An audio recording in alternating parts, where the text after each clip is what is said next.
Hello and welcome to Lafayette, We Are Here, a podcast on French history for the American public. Napoléon, Marie Curie, Georges Bizet, Jeanne d'Arc, Les Lumières, and more. Episode 1. The Marquis de Lafayette, American Hero. Before starting the episode, I want to thank a few friends who inspired and helped me in starting this podcast. Seth Heasley, from the Hugo's There podcast. The dynamic trio of Hugo Girl, Laurie, Haley, and Amy. Dr. Phil Nichols, from Science Fiction 101. Jeff Palermo, from Sci-Fi On Screen, who now operates YouTube channels. I will put links in the show notes. Huge thanks to all of you. And now, let's talk about some history. On July 4th, 1917, U.S. Army Colonel Charles Egbert Stanton made a speech at the Picpus Cemetery in France, where the Marquis de Lafayette is buried. America had recently joined the Allied cause in World War I, alongside France and Great Britain. Colonel Stanton's speech, approved by General John J. Pershing, was concluded by this paragraph. Quote, America has joined forces with the Allied powers, and what we have of blood and treasure are yours. Therefore, it is with loving pride that we drape the colors in tribute of respect to the citizen of your great republic. And here and now, in the shadow of the illustrious dead, we pledge our heart and our honor in carrying this war to a successful issue. Lafayette, we are here. He was honoring that man, and stating that America was here to help her old friend, France. But who was Lafayette? Why is he the name on the podcast? What does Lafayette We Are Here means? What did America owe France that American officers felt compelled to make whole speeches about it? Why is Lafayette an honorary citizen of the United States, along with only 7 other people? Even though his name is famous throughout America and France, I believe that the details of his life aren't that well known. To me, there are many Lafayette, even though he was always coherent. There is the American Revolutionary War Lafayette, the French Revolution Lafayette, the Napoléon era Lafayette, the Restoration Lafayette, and the July Monarchy Lafayette. During his lifetime, France will have 4 major changes of governmental systems. And he played an active role in the establishment of the USA, a country that is a huge social experiment at the time. So let's begin with his youth. Lafayette was born in a very rich family in Auvergne in 1757. That's a region in the Massif Central, a volcanic area in the center of France. The volcano is no longer active, though. His full name is Marie-Paul-Joseph Mautier, Marquis de Lafayette. It's his title. He was a nobleman. His father died in combat when Lafayette was only 2. His mother died when he was 13. He married Marie de Noailles, whose family is very close to the French throne. They married very young, and even though it was an arranged marriage, they became very close and actually loved each other, from what we know. This marriage gave him access to court, but he was not interested in those games. And for a reference of what this looked like, watch the movie Ridicule from 1996 by French director Patrice Lecomte. You'll have an idea of what the French court was under Louis XVI rule. So instead, he joins the Second Company of Mousquetaires in 1771. He's raised as a soldier, an officer, and very early he shows signs of wanting for adventure, and is a very quick study. In 1775, he hears about the American insurgents, as described by some British officer. He decides to join their cause for 2 reasons. First, he believes in it. And as a French officer, he wants to take revenge upon England, France's hereditary enemy who bested her in the French and Indian War 16 years prior. Lafayette is only 17 then. When he embarks for America to fight in the Continental Army, he's 19 years old. Think about that for a minute. What were you doing when you were 19? I really wonder what was going on in that young man's mind. And to me, this is a perfect example of the type of man he was. He was deep in the Enlightenment, the Lumière era. He will hold true to his values his whole life. Well, it would be far too easy to lean towards the strong man of the moment. We'll see that it won't be the case with him. This will create major discomfort for him and his family, but he will be extremely faithful to his ideals. He leaves France through Spain, pays for everything, goes against the French king's wishes, so he could have been arrested by French and English alike. He arrives in America on June 13, 1777. And, by the way, when he leaves France, he doesn't speak English. He will learn it on the boat during the 7 weeks of his voyage, and within basically a year, he's perfectly fluent. He will meet George Washington on August 5th, 1777. And, quick note, Lafayette's only son will be named George Washington, in honor of his friend. He will also have 3 daughters, Henriette, Anastasie, and Virginie. And you have to realize also that at the time, France and Great Britain are the 2 superpowers. The 7-Year War, known in America as the French and Indian War, was a global conflict with battles on 3 continents and 2 oceans. It's a proto-world war. So the possible implication of France in this conflict is huge. Before I go any further, I would like to give the situation some context. You see, most people listening here are pretty familiar with the American side of things. But what happened in America at the end of the 18th century did not happen in a vacuum.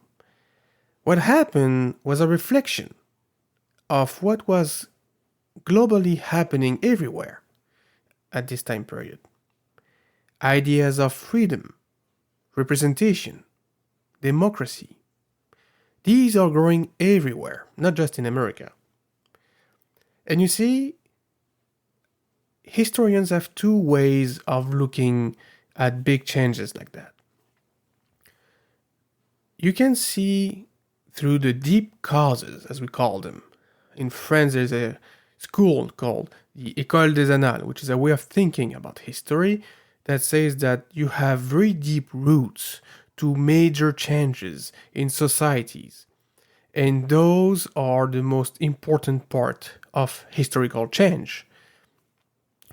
Other historians prefer to say that person X or Y undertook some action, and these actions change the course of history for the whole world sometimes. A very modern example of that would be Adolf Hitler. He certainly was an X factor that nobody could have predicted, and his actions indeed changed the course of history. But he also was a product of his time. Had he been born 30 years before or after, maybe nobody would have heard of him. So yes, context is important, but some people do have a huge impact on history's course. So to me, there is no school that is perfectly right or wrong. These 2 work together. And it can be hard to decide which is the most important factor, but then again, it's not always that important. You have to understand the whole context of a situation to truly appreciate it. So, for example, in this part of our story today, when Lafayette gets involved, the military context is really not favorable to the Americans. Great Britain is the richest nation on earth. It has the most advanced and established trade system. Its military fleet is the strongest in the world. And the only country that comes even close to it in wealth and power is France. But France is different. France doesn't have the mighty British fleet. It does have a strong fleet. And because its fleet was badly damaged, partially destroyed in the French and Indian War, the French fleet is actually quite modern because they have rebuilt everything over the last 15 years mostly. But the French have an advantage. They have the biggest army in Europe. So Great Britain fears that the French might see an opportunity here. They fear that the French might attack the British Isles while they are busy over the Atlantic. And sending French troops in England is no fantasy. It can be done.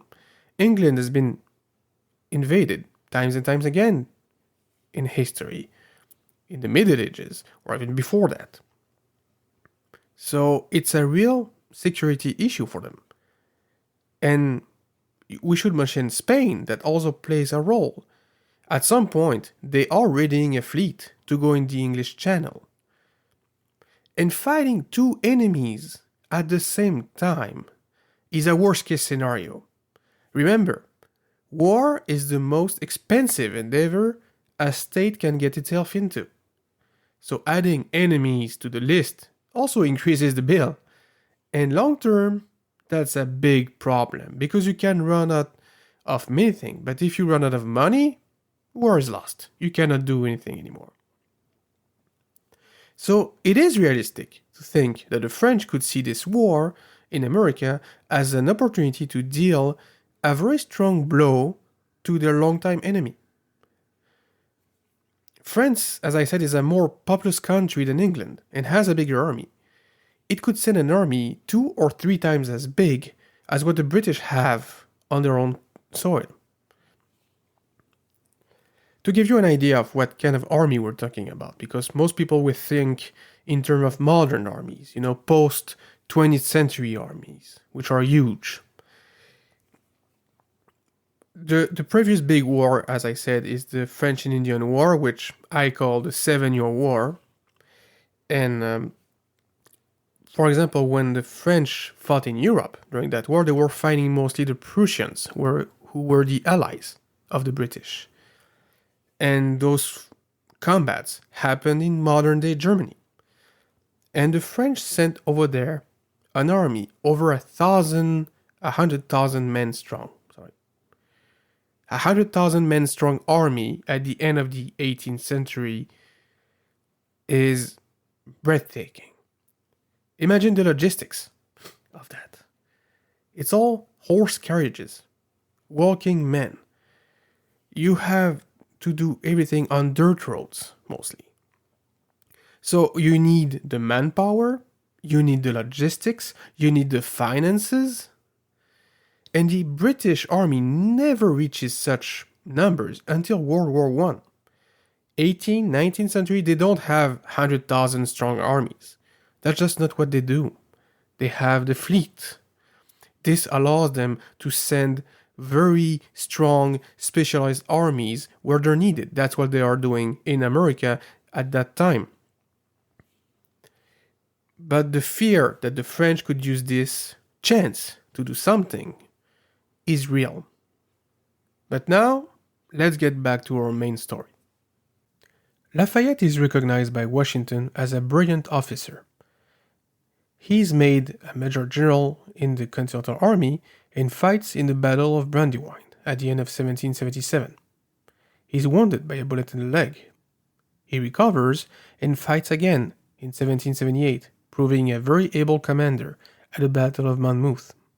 Congress will congratulate him for this. In 1779, he decides to go back to France to try and persuade the French government of a direct intervention in America. When he arrives, he's greeted as a hero. But since he disobeyed the king by leaving France 2 years prior, he's condemned to 10 days of house arrest. Big deal. Along with American diplomats, including Benjamin Franklin, he convinces France to commit to 6,000 troops, which is quite a lot, along with a fleet. This will prove capital to the American cause. He goes back to America with the French forces, and helps a battered Continental Army to fight back the British. This will culminate in the French fleet defeating the British fleet at the Battle of the Chesapeake, and ultimately at the defeat of Lord Cornwallis at Yorktown on October 19, 1781. A battle in which the French forces, and Lafayette in particular, having pursued Cornwallis in Virginia and then taking part in the assault, took a great role. America was free and sovereign, in part thanks to her friend Lafayette. After a few more voyages, he comes back to France for good in 1785, but the country is in turmoil. French absolute monarchy is being challenged. Remember, at the time, the French king is really absolute, ordained by God by French tradition. Assemblies are created to try and solve this situation. It's becoming impossible to manage. Lafayette takes part in a nobleman assembly in 1787, advancing ideas of freedom, equality. In 1789, the French king summons the États Généraux, or Estates General, an assembly of the clergy, the first state, nobility, the second state, and the commoners, the third state, to discuss those issues. This was a first in over 175 years in France. Lafayette is an elected representative, putting forward ideas for freedom and also against slavery. With a friend, Brissot, he creates the Société des Amis des Noirs, or Society of Black People's Friends, which at the time is quite breathtaking for a French nobleman. The États Généraux are an impasse, though. And finally, on July 14th, 1789, the Persian people stormed the Bastille prison. The French Revolution has begun. Lafayette, because of his prestige and military experience, is named commander of the French National Guard. His first act is to destroy the Bastille fortress, a symbol of monarchic oppression in France. He creates the tricolor cocarde for his troops. It will become the French national flag soon. But he loses political power over the next couple of years, being pushed aside by more extremist revolutionaries. He finally resigns his Lieutenant General commission in 1791 and retreats to his land, in Auvergne. But he's soon called back in the army to fight the foreign powers attacking France, trying to undo the revolution. France will basically be in constant conflict from 1791 to the end of the Napoléon era. All the while, he defends the king himself, not wanting a republic, but a parliamentary monarchy. France at the time is entering the most violent part of the revolution. Frenchmen are turning against each other all the time. The French Assembly finally labels him a traitor in August 1772, and he flees France. Crossing the border, he's arrested by Austrian troops, labeling him a revolutionary. And he will spend 5 years in the Olmütz prison in Moravia. He is finally freed in 1797 and comes back to France. When Napoleon takes power by the 18 Brumaire coup in November 1799, he denounces it. He refuses to be the ambassador in the United States for this regime and again retires on his lands. He opposes Napoleon during his whole regime, basically, considering him a despot. He will always be a thorn in the Corsican side, who daren't touch him because of his prestige. Lafayette, again, holds true to his ideals and refuses to serve a regime he doesn't believe in. When Napoleon falls for good in 1815, after the Waterloo Battle, the Bourbon monarchy is restored under Louis XVIII.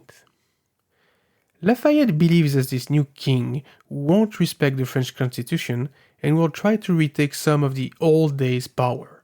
And indeed, the king tries to. He's very much a man of the Ancien Régime, the old regime, as we call it. and he believes that the king should be supreme.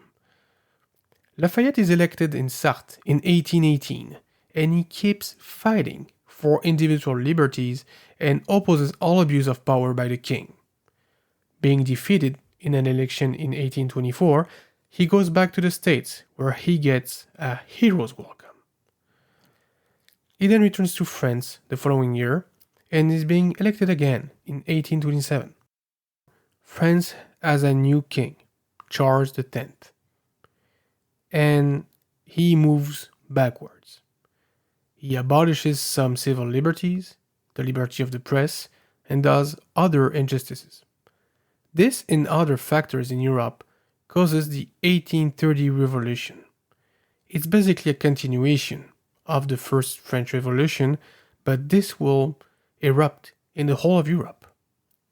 Charles X is overthrown after the Parisian people, once again, took arm against its oppressor. For more details about this, read Les Misérables by Victor Hugo. It's a very good appraisal of these events and a major literary accomplishment. The new French government is nicknamed the July Monarchy and is formed under Louis-Philippe, the new king. Lafayette is elected in this government, and he keeps fighting the same fights. Even though Louis-Philippe is more modern than his predecessors, Lafayette still sees some abuse of power and opposes them. He also supports other people fighting for their freedom in Europe, in Italy, in Spain, in Poland. He will keep doing that until his last breath. He finally dies of pneumonia in 1834. He will get a great ceremony in France, and the American Congress will allow him the same funeral honors as they did George Washington. He is truly the hero of two worlds. Lafayette was a man of ideals in a world ruled by opportunists. He fought in the dirt and in the assemblies. He fought people of his own class to help the commoners. He was an idealist, maybe even an extremist for some, but he was true to his opinions for his whole life and never compromised his values even when asked by the most powerful man in the world. And to me, that's rare. And we could use maybe more people like that. I think you understand better why I chose Lafayette as the name on the podcast. He is an important historical figure in both America and France. He links the two countries like no other, in my opinion, and he is a fascinating character. That is why I chose to honor him, just like American troops chose to honor him in 1917. So, there you have it. This is my take on Lafayette. Thank you for listening. Au revoir. You can find the Lafayette We Are Here podcast on Apple Podcast, Spotify, Stitcher, and other platforms, or on LafayettePodcast.com. If you wish to contact me, you can do so at Emmanuel@LafayettePodcast.com or on Twitter at Manu_photo. The music for this podcast was composed and performed by Michel Dubois.